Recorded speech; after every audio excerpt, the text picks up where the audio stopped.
So here on this fairly loose but steep section of trail, we want to think about controlling the speed of the bike for sure.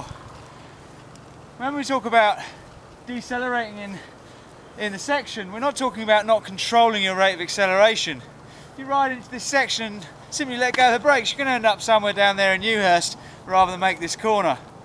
But it's important that you can control the bike below you and allow the bike to roll over the rougher terrain and deal with the rotation of the bike without you rotating. So sitting off the back of the saddle, slipping behind the saddle and sinking down softens up the legs, puts a lot of weight through the legs, but they still act as shock absorbers. The front end, my hands are actually quite light. I've got good control over my fingers, but I'm not rolling forward onto the front wheel. Ideally, I want to control the speed of the wheel and the rate at which it's accelerating. I don't want to lock it up too much. There may be moments where it locks, but I want to ease off. Those rolling wheels are going to have a lot more control than a locked up one. Once it's locked, it'll actually accelerate as it skids over this surface. The ground moves with it and you don't get much traction. By sinking in, dropping the heels in, dropping the wrists in, we're using that under rotation to drive energy into the bike, and we can keep a lot more control. Josh is going to come down this time, and rather than perhaps do it at the rate he might do if he was out playing, he's just going to show the level of control you can achieve by keeping the wheels rolling, but keeping a positive mind ahead of the bike, thinking ahead of the section, through the section to where he wants to go next, and using controlled braking rather than flight or fight based responses of just clutching at the lever and getting thrown around.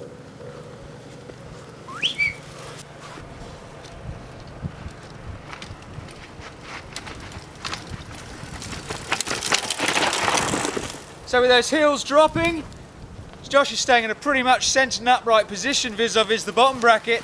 The bike's rotated. He hasn't slung his weight back as far as it will go by any means. He's just allowed that saddle to pass between his legs, the bike to rotate and keep himself in a really good strong position. All the big guns are doing the work. Head's up nicely, top half of the body's relaxed, and happy days away he goes.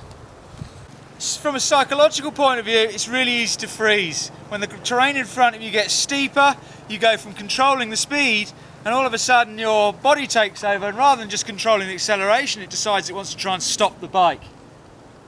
You can imagine it takes quite a lot of skill to stop a bike dead coming down here, and there's a huge amount of opportunity for things to go wrong, particularly if you freeze and tense up, and that back brake locks up, starts to skid, you're left playing with the front brake on off until you jab it too hard, front wheel stops, washes out or sends you over the top. So stay emotionally in control, think through the section. So there's an overlapping section here going from the steep into the corner. So there is a point between exiting one section and entering the next section. In fact, they overlap.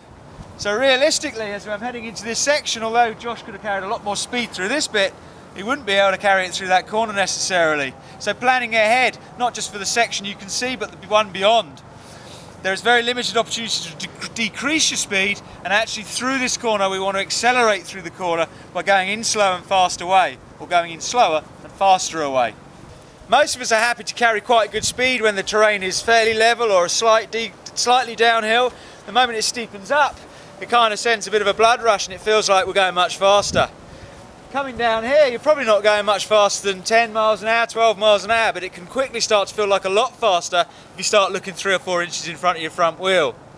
To that end, we tend to brake harder and harder and apply more and more speed control, stopping the bike from accelerating, even decelerating it to a point where stability left-right is lost through fear of going a little bit faster. So have a little bit of commitment, in fact have a lot of commitment. By the time you get to the entry point, you need to commit to the whole section and through that section.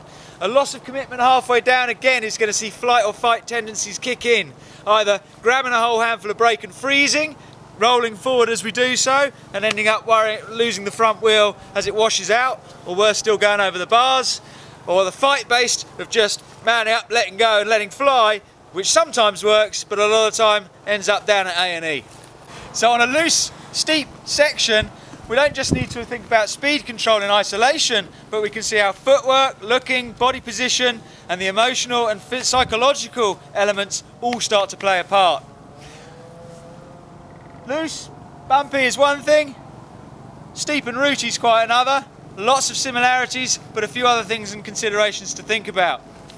So let's go find some steep, gnarly roots.